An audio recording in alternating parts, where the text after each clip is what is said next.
YCP ఎమ్మెల్యేగా పోటీ చేసిన డాక్టర్ ఆదిమూలపు సతీష్పై నాన్ లోకల్ అనే ముద్ర బలంగా పడడంతో స్థానిక వైసీపీ నేతల నుండి గత ఎన్నికల్లో వ్యతిరేకత ఎదురైంది. కానీ అప్పటికే జగన్ క్యాబినెట్లో మంత్రిగా ఉన్న ఆయన సోదరుడు ఆదిమూలపు సురేష్ నేను గెలిపించుకుంటానని టాక్ వినిపించింది. అయినా ఓటమి పాలు కావడానికి కారణాలు ఏంటంటారు?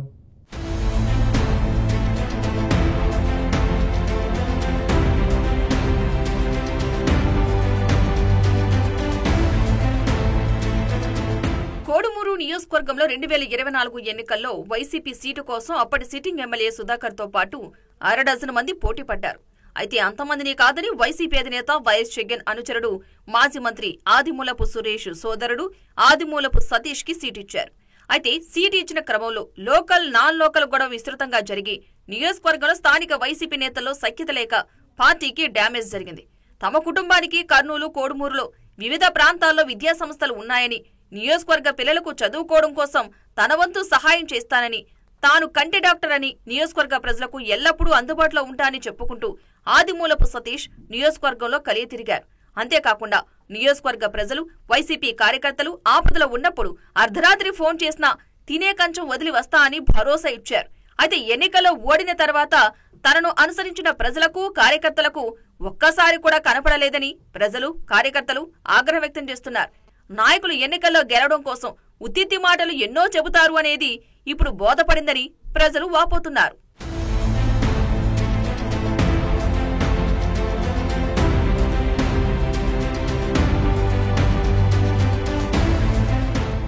ఆదిమూలపు సతీష్ స్థానికేతరుడు కావడం, వైసీపీ కార్యకర్తలకు కనుచూపు మేర కనపడకపోవడం, అలాగే మాజీ ఎమ్మెల్యే జరదొడ్డి సుధాకర్ లైంగిక వేధింపుల కేసులో జైలుకు వెళ్లడం నియోజకవర్గంలో వైసీపీకి ఎవరూ దిక్కులేకుండా పోవడంతో పార్టీ కేడర్ను కలవరపాటుకు గురి చేస్తున్నాయట.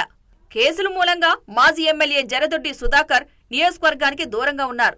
ఇంతకు సుధాకర్ వైసీపీ పార్టీలో ఉన్నారా లేరా అనే ప్రశ్నలు ఉదయిస్తున్నాయి. జరదొడ్డి సుధాకర్ కు మరోమారు ఎమ్మెల్యేగా అవకాశం రాకపోవడంతో అప్పటి నుండి అతను సైలెంట్ అయ్యారు.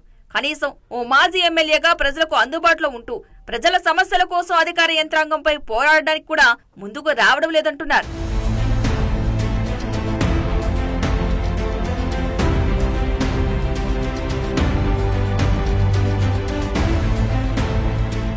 ఇక కోడుమూరు నియోజకవర్గంలో వైసీపీ పార్టీకి 2014, 2019 ఎన్నికల్లో వరుసగా గెలిపించిన ప్రజలకు ఎటువంటి మేలు జరగలేదని, అభివృద్ధికి నియోజకవర్గం నోచుకోలేదని విమర్శలున్నాయి.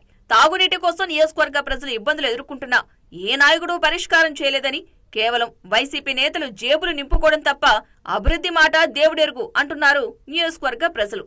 ఎన్నికల ముందు ఒక్కసారి గెలిపించండి, నియోజకవర్గ ప్రజలకు అందుబాటులో ఉంటా అని పలికిన నాయకులు ఆదిమూలపు సతీష్ ఓటమి తర్వాత అడ్రస్ లేరనే విమర్శలు వెల్లువెత్తుతున్నాయి. ఇప్పటికైనా నియోజకవర్గంలో ప్రజల కోసం పనిచేసే నాయకుడిని ఇన్ఛార్జిగా నియమించాలని కార్పొరేట్ నాయకులు వద్దని వైసీపీ కార్యకర్తలు కోరుతున్నారు.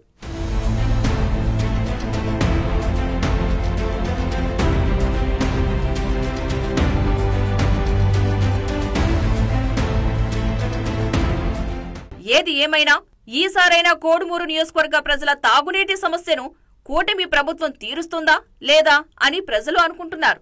అధికార పార్టీపై ఒత్తిడి తీసుకొచ్చి ప్రతిపక్ష పార్టీగా వైసీపీ కూటమి ప్రభుత్వంపై పోరాటం చేసి నియోజకవర్గ అభివృద్ధికి పాటుపడుతుందా లేదా అనేదానికి కాలమే సమాధానం చెప్పాలి మరి.